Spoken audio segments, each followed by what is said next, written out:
Magandang araw kaibigan! Tuloy po kayo sa Felicidad's Channel. Sa mga kwento ng buhay at pag-ibig na hinalukay sa natatagong baul ni Felicidad.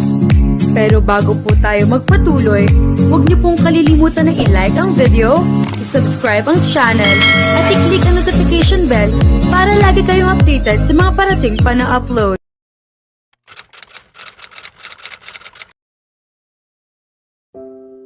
At ang parangal para sa pinakamahusay na punong tagapagpaganap ay iginagawad kay Binibining Maya Santos. Tumayo ako mula sa aking upuan at naglakad patungo sa entablado upang tanggapin ang aking parangal. Ngunit paglapit ko sa hagdan, di inaasahang sumabit ang aking bestida sa aking takong at ako'y sumubsob sa harap ng daan-daang tao. Kinabukasan, nakalimutan kong isara ang mga kortina.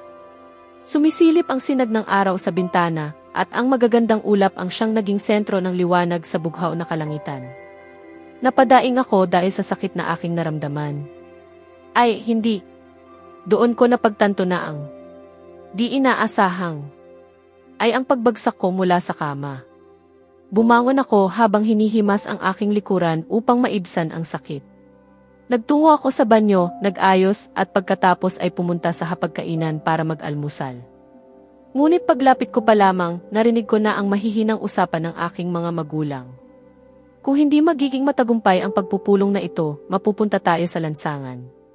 Hindi ko alam kung paano ko kumbinsihin si Ginoong Garcia. Isa siyang malupit na tao na pera lamang ang iniintindi.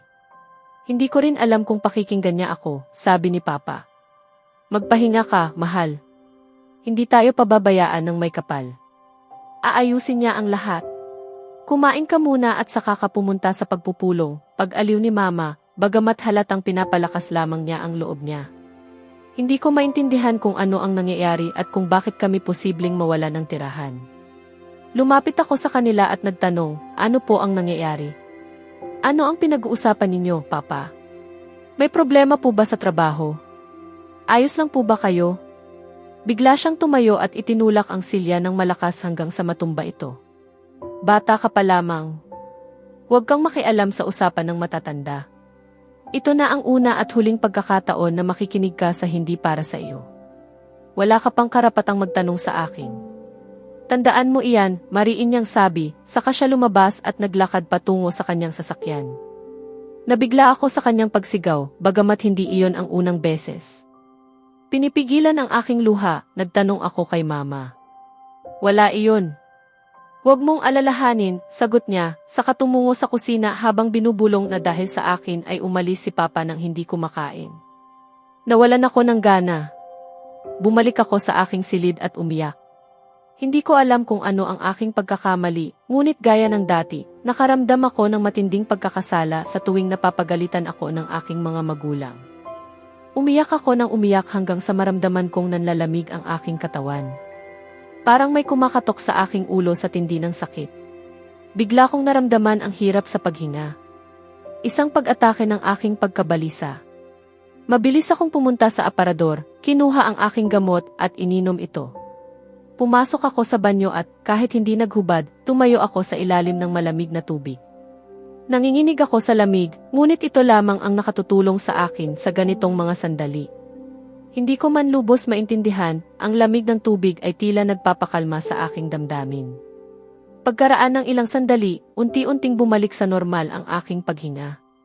Pinatay ko ang malamig na tubig at pinalitan ito ng mainit upang mawala ang ginaw. Nagpalit ako ng damit at upang mailihis ang aking isip sa nangyari, bumalik ako sa aking mesa at ipinagpatuloy ang aking proyekto. Matapos ang mahabang oras, natapos ko rin ito. Nang tingnan ko ang oras sa aking telepono, napagtanto kong halos 8 oras na akong nakaupo.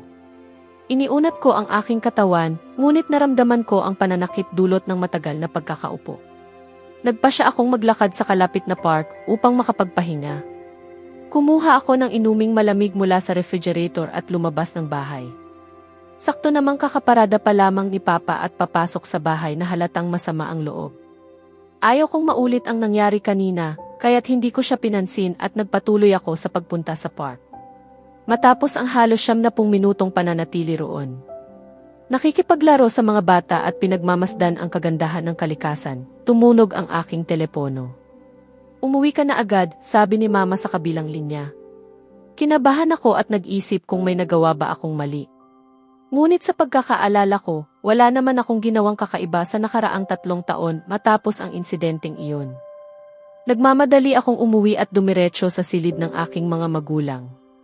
Kumatok ako at pumasok at nadatnan ko silang parehong mukhang labis ang pag-aalala.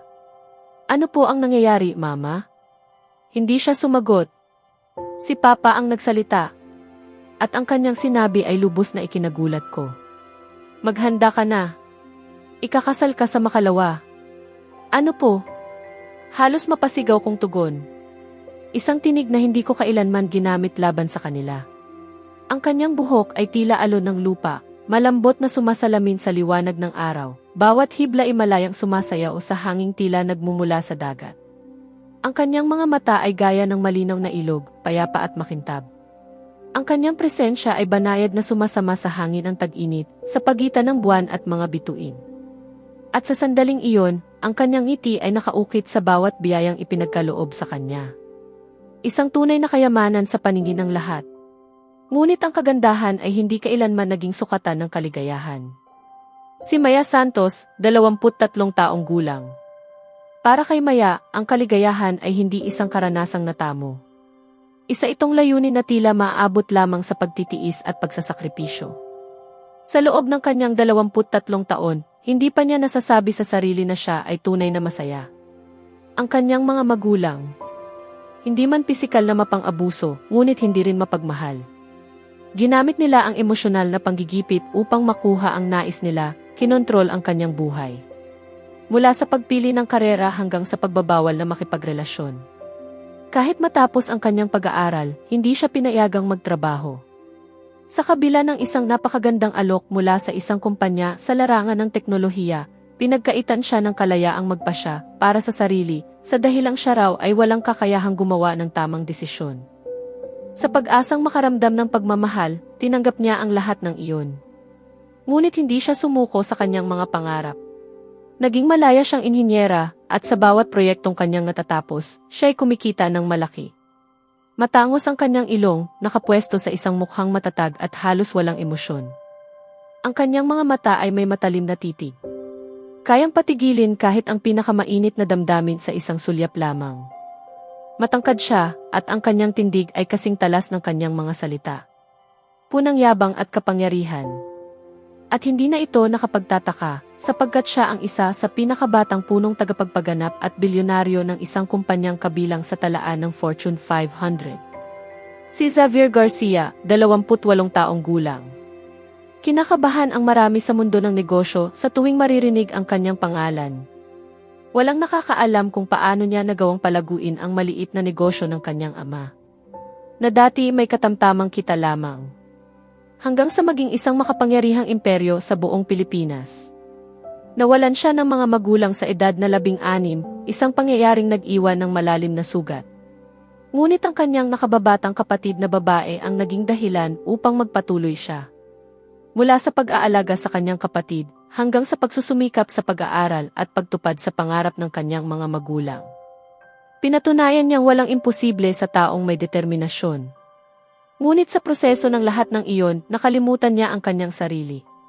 Nakalimutan niyang humiti, tumawa at maramdaman ang tunay na ligaya. Ang kanyang ipinapakitang saya ay isang maskara. Isang bagay na tanging ang kanyang kapatid at matalik na kaibigan na si Lucas ang nakakaunawa. Ang kanyang buhay ay umiikot lamang sa trabaho. 15 hanggang 18 oras araw-araw. Na tila isa na lamang siyang makina. At iyon na lamang ang kanyang kinagisnan. Sa susunod na kabanata, matutuklasan kung paano haharapin ni Maya ang biglaang pagpapakasal at kung sino ang lalaking itinakda para sa kanya. Mas lalalim din ang tensyon sa pagitan ng kanyang pamilya at ni Xavier, habang unti-unting nabubunyag ang tunay na dahilan sa likod ng sapilitang kasunduan. Kaya abangan natin,